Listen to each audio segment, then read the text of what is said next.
Muy buenas tardes, estimados estudiantes. Sean bienvenidos a este nuevo periodo 2025 1 de la asignatura Introducción a la Computación. Me presento con ustedes. Mi nombre es Francisco Zambrano. Seré el facilitador de esta asignatura para este nuevo trimestre.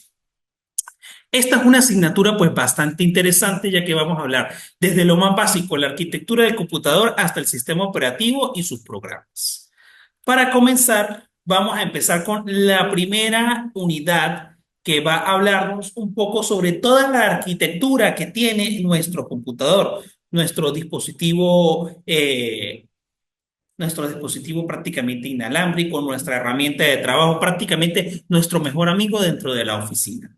Tenemos primero, el computador es una máquina electrónica que procesa, almacena y muestra información y es una herramienta fundamental en la vida cotidiana, ya que permite realizar tareas de formato automatizado y rápido. También es conocido generalmente como ordenador o computador. Ellos se dividen en dos partes, hardware y software.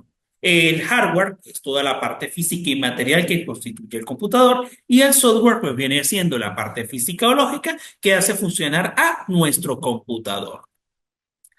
Para hablar un poquito y más específicamente de cómo está estructurado, él va a encontrar internamente dos partes importantes, lo cual es la tarjeta madre y el disco duro. Pero ¿qué viene siendo esa tarjeta madre? Es la placa principal en la estructura interna del computador, donde se encuentran los circuitos electrónicos, el procesador, la memoria, las conexiones principales.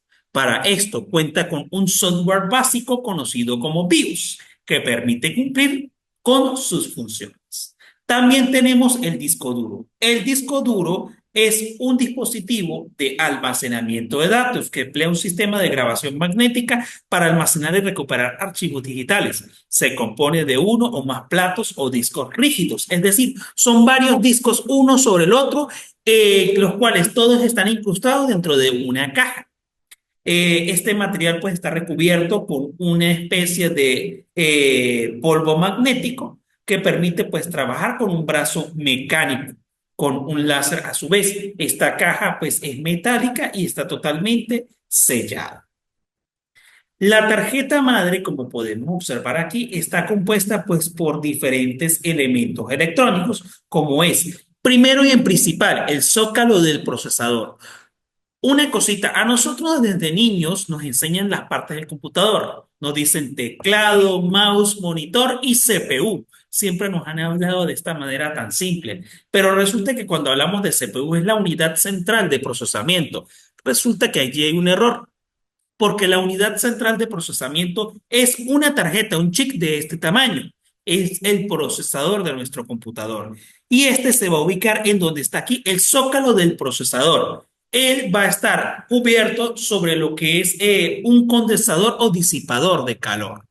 Luego tenemos los conectores de PS2, luego los puertos paralelos, las conexiones de audio y los puertos USB. Esto vienen siendo las conexiones que permiten conexión a teclado, mouse, pendrive y cualquier otro dispositivo. Tenemos también las tarjetas de red, los EXLON para las tarjetas de video y el importante, la BIOS, este pequeño chip o procesador que tenemos aquí, es donde el cual permite que la BIOS o el sistema de encendido y arranque del computador nos permite indicar qué tipo de procesador o qué tipo también de sistema nos está iniciando allí, qué tipo de sistema operativo. Tenemos también las ranuras de PCI para las tarjetas, tenemos la pila. La pila que es como una batería de reloj que tenemos acá, que nos permite mantener la fecha y la hora de nuestro computador. Las conexiones ID, los conectores de almacenamiento y los slots de la memoria RAM. Es aquí donde va a estar almacenada la memoria pues momentánea de nuestro computador. Recuerden que tenemos tipos de memoria RAM y memoria ROM. La memoria RAM es la memoria pues que almacena en determinado tiempo o momento y la memoria ROM, que es el disco duro, es la memoria permanente del computador. El disco duro. Vamos a hablar de las partes que tenemos del disco duro. Tenemos los discos, los platos magnéticos, el motor que se encuentra en el centro o en el eje, el cabezal de lectura y escritura, el afinador o puntador. Luego tenemos lo que es la interfaz y el puerto de suministro de energía. Estas vienen siendo prácticamente y básicamente las partes que tiene nuestro disco duro. Como podemos observar aquí, el eje o el motor, el eje central, la superficie del disco, la superficie magnética, el cabezal de lectura-escritura y el impulsor de la cabeza.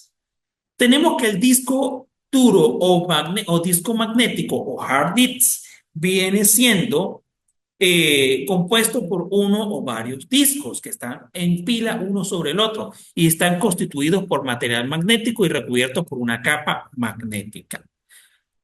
También tenemos la siguiente información. Resulta que dentro de lo que tenemos nosotros de nuestro disco duro, tenemos la siguiente información. Son aquellos disquetes o dispositivos que graban información magnética particular dentro de las pistas. Resulta que por lo menos cada disco está compuesto por varias pistas y a su vez por sectores. Y estos sectores también pueden estar constituidos en una pila. La pista es como aquel círculo que tenemos en color rojo que está recubierto por todo el disco. Los sectores son aquellos cuadros que están intersectados en cada pista. Podemos tener una pila de sectores o un conjunto de sectores. También tenemos un clúster de sectores que vienen siendo varios sectores seleccionados en línea recta o en línea circular en este caso. Cada disco compone de uno o dos cabezales de lectura y escritura según el número de caras reutilizables que tenga cada disco. Ok. Antes de continuar, hay algo que les quiero informar del disco duro. Existe un sector cero. El sector cero viene siendo ese sector donde se guarda específicamente el sistema operativo. Vamos a hablar ahora de, recuerdan lo que les dije hace unos momentos, ese procesador o pequeño chip, la unidad central de procesamiento, la CPU. Es también llamada unidad central de proceso y su importancia es porque es el cerebro de la computadora, también conocido como el corazón de la misma. Claro, tiende a confundir, pero ¿es el cerebro o el corazón? No, llamémoslo aquí que este viene siendo pues principalmente el corazón. Porque si hablamos del cerebro, recuerden que viene siendo el cerebro, es aquel que guarda memoria. Para mí, muchachos, a pesar de que esto es una información sacada de libros, para mí, viene siendo el cerebro? El disco duro, porque es allí donde se almacena toda la información. Y digamos que la unidad central de procesamiento es el corazón de nuestro computador o nuestra PC de escritorio. Controla todas las operaciones efectuadas por la computadora y tiene como función ejecutar las operaciones de procesamiento de datos, aritméticas y lógicas. También la organización, coordinación y funcionamiento de los componentes de la computadora. Ahora, ¿cómo funciona la CPU? La CPU funciona a partir de dos unidades, la unidad de control y la unidad aritmético-lógica. La unidad de control pues viene siendo como el centro nervioso de la computadora, desde ella se controla y se gobiernan las operaciones. Y la unidad aritmético-lógica pues viene siendo la unidad encargada de realizar elementos de tipo aritméticos, suma, resta, multiplicación y división, y las de tipo lógica. ¿Cómo va a trabajar esta parte? Como podemos observar aquí. La unidad central de procesamiento tenemos la unidad aritmético-lógica y la unidad de control, que a su vez se comunica con la memoria principal y esta puede estar de esta forma. Observen y escuchen muy bien. Tenemos en primer lugar que la información que vamos a introducir por teclado o cualquier información por pendrive pasa primero a la memoria principal y allí se obtienen instrucciones de la memoria para pasar a la unidad central de procesamiento. En la unidad de control, pues simplemente se decodifican las instrucciones en comandos. Pasa después a ejecutar esos comandos en la unidad aritmético-lógica. Luego, como paso 4, vuelve esa información para ser almacenada en sus resultados en la memoria principal. Esto es un proceso como en ciclo o en bucle que se va repitiendo hasta que se detiene. Las unidades de entrada y salida. ¿Quiénes son las unidades de entrada y salida? Son aquellas unidades que permiten pues prácticamente la comunicación entre el usuario y la máquina. Es decir, tenemos las unidades de entrada como lo son el ratón, el mouse, ratón o mouse, el teclado, el escáner, la webcam, el joystick o palanca de juegos y el micrófono. Las de salida, las cornetas, el monitor, el sintetizador de voz, las impresoras y el plotter. Pero también tenemos aquellos dispositivos mixtos que son entrada y salida. ¿Cuáles son? Las pantallas táctiles, los pendrive, los CD, DVD regrabables el módem de Internet y los discos duros. Como las computadoras solo entienden y trabajan propiamente en un lenguaje basado en 0 y 1 en bits, entonces las unidades de entrada y salida hacen la conversión para lograr la comunicación usuario, que somos nosotros, y el computador. Esta interfaz es una comunicación que permite descifrar el lenguaje de los computadores, que viene siendo el código binario. Recuerden que el código binario es aquel lenguaje de ceros y uno que es traducido a nuestro lenguaje, es decir, a nuestra lengua materna, que puede ser cualquier idioma. Las unidades de entrada, como ya las hemos discutido, son aquellas que captan o digitalizan los datos de introducción a los usuarios. Por otros dispositivos se envían al ordenador para ser procesados. Los más conocidos son los que tenemos acá. Las de salida son los dispositivos que muestran o proyectan información hacia el exterior del ordenador y son aquellos que permiten, que den salida, mostrar o visualizar o escuchar la información guardada dentro de nuestro computador. Ahora vamos a hablar un poquito de cuáles son los procesadores hasta el año 2024. No podemos hablar de 2025 porque solamente van 2 meses del año 2025. Y pues las innovaciones tecnológicas a nivel mundial que tenemos prácticamente vienen desde el año 2024 para atrás. ¿Cuáles son los procesadores que tenemos de Intel actualmente más poderosos? i7, i9 y i5. Tenemos de AMD por lo menos Ryzen 5800X y Ryzen AMD 7800X 3D.